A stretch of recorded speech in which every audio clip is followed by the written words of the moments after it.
This is the 14-inch MacBook Pro with the M4 Pro chip. A few weeks ago, I reviewed the 14-inch M4 Max MacBook Pro. That laptop was an absolute beast, but it ran hot, drained battery fast, and at $4,500, the performance to value proposition just wasn't there.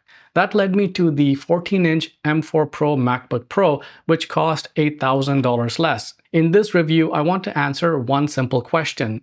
Is this the real value champion in Apple's M4 lineup? After testing its performance in video editing, running LLMs, and battery life, I have a clear answer. So let's get right into it. First off, build quality is identical to the 14-inch M4 Max MacBook Pro.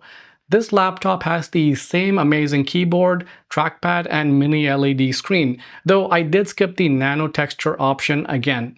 And yes, this laptop is also in the space black finish, which I think is one of the best that Apple has ever done. This is also the 14-inch model, which is the sweet spot for me in terms of portability. For specs, this machine has the M4 Pro chip with the 14-core CPU, 20-core GPU, and 16-core neural engine.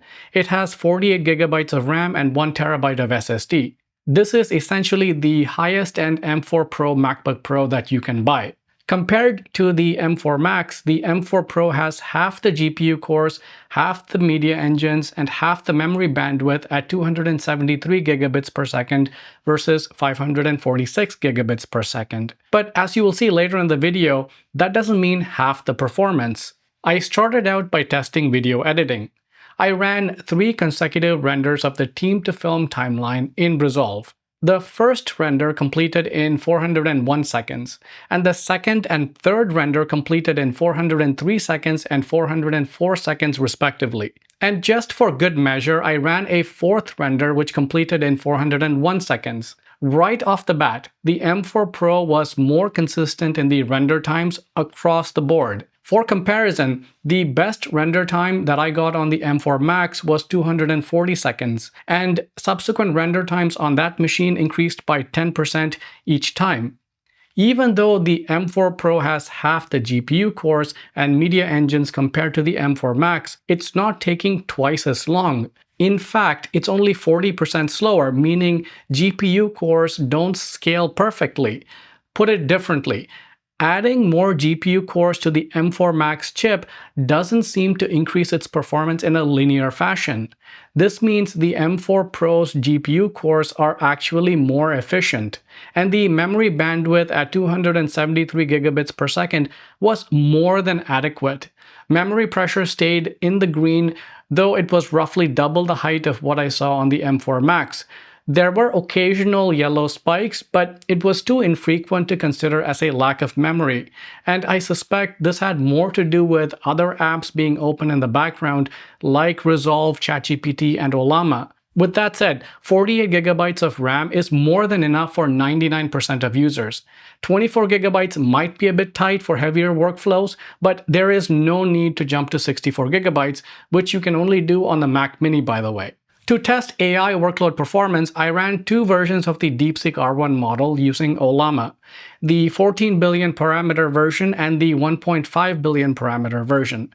The 14 billion parameter version averaged 20 tokens per second, while the 1.5 billion parameter version averaged 124 tokens per second. For comparison, another YouTuber, Alex Ziskin, tested the same 1.5 billion parameter model on a 16-inch M4 Max MacBook Pro with 128 gigabytes of RAM and got 162 tokens per second. Running LLMs is a GPU-intensive task, so as expected, GPU cores were fully utilized during the test, while the CPU cores remained largely idle, with only the efficiency cores showing minor activity. The M4 Pro is again displaying the efficiency of its GPU cores by delivering about 75% of the M4 Max's performance for this workload. For anyone running smaller models, performance is actually quite good, as seen with the 1.5 billion parameter model. But for larger models, there is a clear bottleneck, meaning anyone working extensively with high parameter LLMs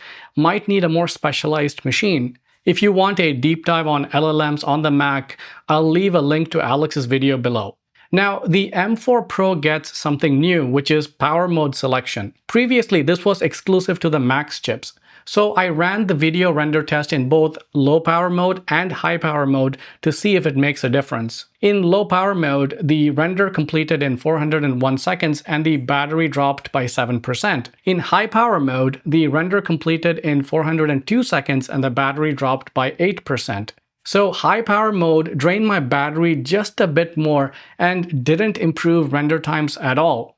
My hypothesis is that power mode only affects CPU clock speeds, not GPU utilization. Since video rendering is almost entirely GPU bound, power mode doesn't really help here. It mostly affects CPU heavy tasks, which is why there's no benefit here. In other words, you can probably leave this machine in low power mode for video editing and get the same performance with slightly longer battery life. With that said, battery life on AI workloads was solid. Running the two DeepSeek R1 models consumed 1 to 2% of battery life every 10 to 15 minutes. And similar to the video render test, the power mode selection did not have a noticeable impact on token speeds. Moving on to another new feature in the new MacBooks with the M4 Pro and M4 Max chips is Thunderbolt 5. In theory, Thunderbolt 5 should enable read-write speeds with compatible external SSDs to match internal SSD read-write speeds. For reference, I measured the read-write speeds on the internal SSD at 6200 and 5000 megabits per second, respectively. Thunderbolt 5 SSDs max out at 6000 megabits per second, which matches the internal SSD speeds. So, in theory, you could skip the Apple tax of overpriced SSD upgrades by buying a base model MacBook Pro and expanding the storage using Thunderbolt 5 SSDs later on. But here's the catch. Right now, Thunderbolt 5 SSDs are still expensive and they require special compatible USB-C cables that can handle the power and data speed requirements. But once prices drop, this could be a game changer. Now, compared to the M4 Max, the M4 Pro thermals are noticeably better. The fans take longer to kick in, they're quieter when they do, and the laptop takes longer to get warm. But once it does, it's still on the top end of warm to the touch. With that said, for the video render test and AI workload test, there was no noticeable performance degradation from heat, which means that the current chassis is still able to manage the thermal load of the M4 Pro chip. In fact, for the video render test, the fans only kicked in intermittently, and for the AI workload tests, the fans never kicked in. This is really good news, which leads me to my final point regarding value and cost.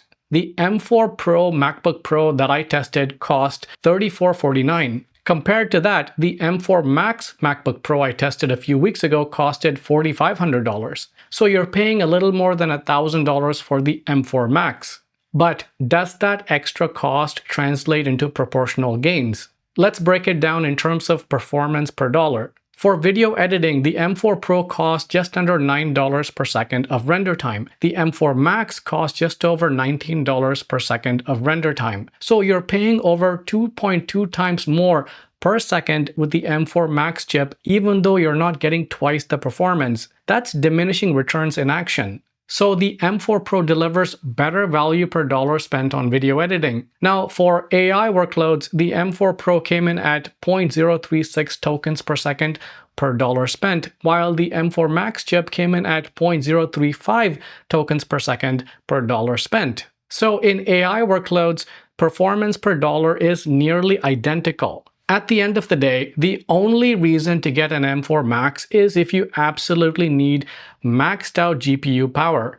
But for 90% of users, the M4 Pro delivers 75% of the performance for way less money. If you are still on an Intel machine or even the M1 lineup, upgrading to the M4 Pro MacBook Pro is a no-brainer. And the only machine that could challenge it, a Mac Mini with the same specs that costs $800 less. But that's a desktop, which still needs a monitor, keyboard, mouse, and accessories.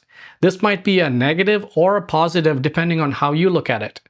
If you need portability, the M4 Pro MacBook Pro is the best balance of price and performance in the entire lineup. But what do you think? Is the M4 Pro good enough for your workflow, or do you still think the M4 Max is worth the extra cost? If you already have an M1 or M2 MacBook Pro, do these upgrades justify an upgrade for you? And if you're coming from an Intel Mac, is this the tipping point that makes you switch? Let me know in the comments. If you found this video useful, please give it a like and subscribe to the channel. I'll see you in the next video.